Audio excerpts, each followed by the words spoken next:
En este video vamos a analizar el impacto ambiental del riego.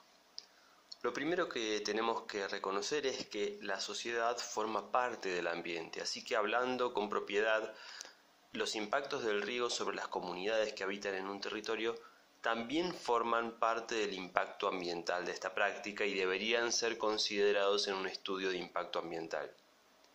Sin embargo, como ya dedicamos la clase pasada al impacto social del riego, en esta oportunidad nos vamos a dedicar a los otros aspectos del impacto ambiental, su efecto sobre los recursos naturales, sobre los hábitats naturales, sobre otras especies aparte de la nuestra y fundamentalmente sobre los servicios ecosistémicos. Los proyectos de riego van a presentar impactos positivos y negativos.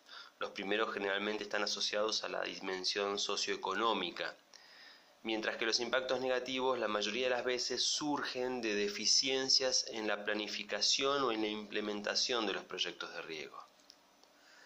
La legislación de la provincia de San Luis define impacto ambiental como cualquier cambio positivo o negativo que se provoca sobre el ambiente como consecuencia directa o indirecta de acciones antrópicas que puedan producir alteraciones susceptibles de afectar la salud y la calidad de vida de la población, la capacidad productiva de los recursos naturales y los procesos ecológicos esenciales.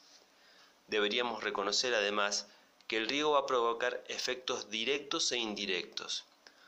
Como efectos directos podríamos considerar aquellos impactos producidos directamente por la práctica de riego, pero a su vez, como el riego forma parte de un sistema productivo, de un paquete tecnológico, también hay una serie de tecnologías que es muy común que lo acompañen y podemos considerar el impacto ambiental que el riego provoca por intensificar el uso de estas tecnologías.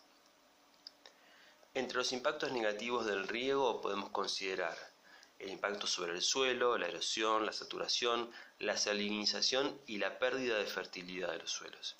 Este constituye uno de los efectos más conocidos y más difundidos del riego. También puede ocurrir la alteración en el transporte y deposición de sedimentos, lo que a su vez va a generar obstrucción de canales y colectores de drenaje con sedimentos o con vegetación acuática y malezas. También puede ocurrir la reducción de caudales de los ríos aguas abajo del sistema de riego, afectando su ecología y su uso por parte de otros pobladores. Puede ocurrir el deterioro de la calidad del agua del río aguas abajo del proyecto, por contaminación o incluso la contaminación del agua freática local. También puede haber introducción o mayor incidencia de enfermedades transportadas a través del agua del riego. Puede haber conflictos por los suministros y la distribución del agua en el área del proyecto o aguas abajo. Puede haber una caída en la capacidad de los acuíferos por un excesivo bombeo de agua subterránea. El incremento en el uso de agroquímicos por el aumento de la actividad agropecuaria puede generar contaminación y afectar la vida acuática o de los usuarios en la zona del proyecto. También la actividad agropecuaria a veces puede provocar una intensificación en la circulación de vehículos, en el polvo en el ambiente, por ejemplo, o causar ruidos molestos, y esto puede generar un perjuicio para la población local. En algunos casos puede haber desplazamientos o reasentamientos de pobladores en el área del proyecto, y en casos extremos podría haber una degradación o destrucción del paisaje o del patrimonio histórico o cultural de la zona. Como vemos, muchos de estos impactos pueden evitarse o minimizarse con una adecuada planificación y una correcta ejecución. Entre los impactos positivos de los proyectos de riego también podríamos mencionar el incremento de los ingresos que ocasiona bienestar personal, familiar y comunitario, los cambios en las prácticas agronómicas tradicionales y en el manejo de las cosechas, que en búsqueda de lograr un manejo más eficiente del sistema productivo, a veces pueden generar impactos ambientales positivos y que contribuyen a la conservación del suelo, de la vegetación y de la fauna. A su vez, también el riego posibilita un incremento de la cobertura vegetal, lo cual permite una mayor protección de los suelos y puede evitar procesos de erosión. Como mencionamos, el impacto ambiental negativo más conocido del riego es la salinización. Es la causa principal de deterioro de los suelos en las regiones áridas y semiáridas cuando son utilizados bajo riego, y puede ser ocasionada por varios mecanismos: la elevación del nivel freático, la disolución de las sales presentes en el perfil del suelo regado y su movilización dentro del perfil, o el agregado de sales con el agua misma del riego. En un artículo publicado en 2018, Argentina era el tercer país en el mundo en extensión de áreas salinizadas bajo riego. El área salinizada se considera en este momento que es aproximadamente entre el 20 y el 30% del área bajo riego en la Argentina. El resultado de este proceso de salinización es la pérdida o disminución de la producción.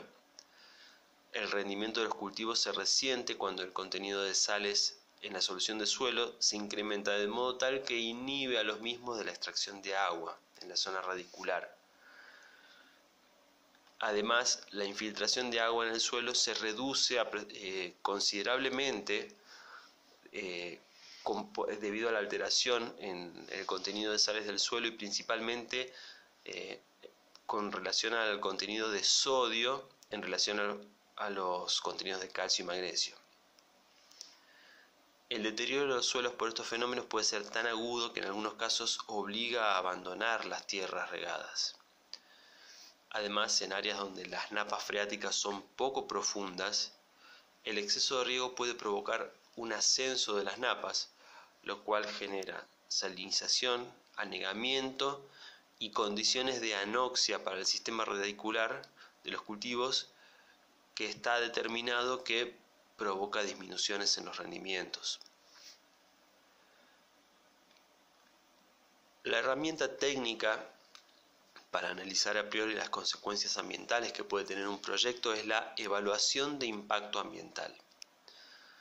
Según la legislación de nuestra provincia, es el procedimiento técnico-administrativo destinado a identificar e interpretar, así como prevenir, los impactos a corto, mediano y largo plazo que proyectos, emprendimientos, obras, instalaciones o actividades, públicas o privadas, pueden causar al equilibrio ecológico, al mantenimiento de la calidad de vida y a la preservación de los recursos naturales y culturales existentes en la provincia.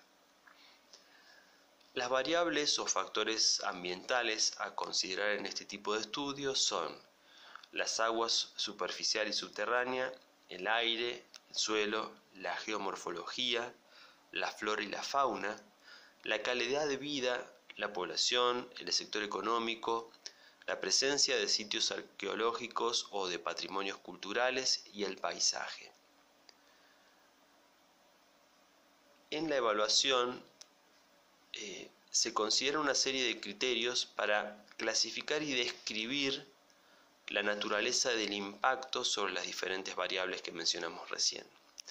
Entre estos criterios podemos mencionar el signo, que se refiere a si el impacto es benéfico o perjudicial, la intensidad, que es el grado de destrucción o mejora que produce el impacto, la magnitud, que es la dimensión del área afectada por el impacto, la temporalidad, que es el tiempo que transcurre desde la ejecución del proyecto hasta que se manifiesta el impacto, la persistencia, que es el tiempo que este efecto permanece, la reversibilidad, que se refiere a si es posible la restauración de las condiciones previas al proyecto, y la causalidad, que se refiere a si el efecto es directamente ocasionado por el proyecto o si se trata de un efecto indirecto.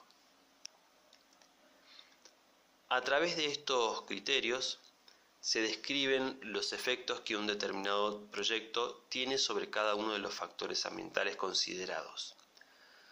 Para esto se utiliza una serie de métodos en los cuales se enumeran las variables que se considera que pueden ser afectadas, se describen los efectos a través de los criterios mencionados, se establecen relaciones causa-efecto y hasta se pueden sugerir medidas de mitigación. Entre las metodologías más utilizadas podemos mencionar los listados de chequeo, los diagramas de flujos o las matrices de causa-efecto. Un último punto a considerar a la hora de analizar el impacto ambiental de un proyecto es la valoración de los servicios ecosistémicos afectados por el proyecto. Esta valoración es una tarea difícil y bastante subjetiva. A nivel general podemos decir que los servicios ecosistémicos tienen un valor económico total que resulta de la conjunción de distintos valores marginales. Entre ellos está el valor de uso, que se refiere al valor de los servicios del ecosistema que son empleados por el hombre con fines de consumo y producción. A su vez, este valor de uso puede desagregarse en un valor de uso directo, que hace referencia a los bienes y a los servicios del ecosistema que son utilizados de manera directa por los seres humanos, y valor de uso indirecto, que se asocia a los servicios ambientales derivados de funciones de soporte de los ecosistemas y que pueden considerarse como requisitos naturales o insumos intermedios para la producción de bienes. Finalmente está el valor de opción, que se refiere al bienestar que experimentan las personas por el hecho de preservar la oportunidad de utilizar en el futuro los bienes y servicios del ecosistema. Además está el valor de no uso, que hace referencia al disfrute que experimentan las personas simplemente por saber que un servicio ambiental existe, aun si no esperan hacer uso del mismo. Para poder estimar los valores de estos diferentes tipos, existen diferentes metodologías. Entre ellas podemos mencionar el método de los costos evitados o inducidos, que se utiliza cuando un servicio ambiental que no se comercia en el mercado está relacionado con la producción de un bien directamente y por lo tanto a través de este bien sí se puede estimar un precio para ese servicio. El método del costo de viaje es un método en el cual se obtienen estimaciones de los valores de uso asociados con servicios ecosistémicos y sitios destinados a actividades de recreación, mediante los gastos que quienes disfrutan de estos lugares suelen hacer para acceder a ellos. El método de los precios hedónicos considera las variaciones en el precio de los bienes provocadas por la alteración de la calidad de los servicios ecosistémicos. Un ejemplo típico puede ser, por ejemplo, la pérdida de valor de una propiedad por el deterioro del paisaje que la rodea. Y finalmente, el método de valoración contingente, que a diferencia de los métodos anteriores, tiene como objetivo que las personas declaren o establezcan sus preferencias con relación al determinado valor de un bien o servicio ambiental, en lugar de realizar estimaciones sobre la base de conductas que se observan en los mercados. Bueno, esto sería todo por esta clase. Es un tema bastante amplio y traté de hacer un resumen lo más sintético posible. Sin embargo, hay mucho material que pueden consultar si les queda alguna duda. Y junto con esta presentación van a encontrar unos trabajos para que tengan como material de referencia, por ejemplo, el que analiza la determinación de los valores de los servicios ecosistémicos, y 3 publicaciones sobre las cuales van a tener un cuestionario para entregar durante el transcurso de la semana. Bueno, eso sería todo. Hasta luego.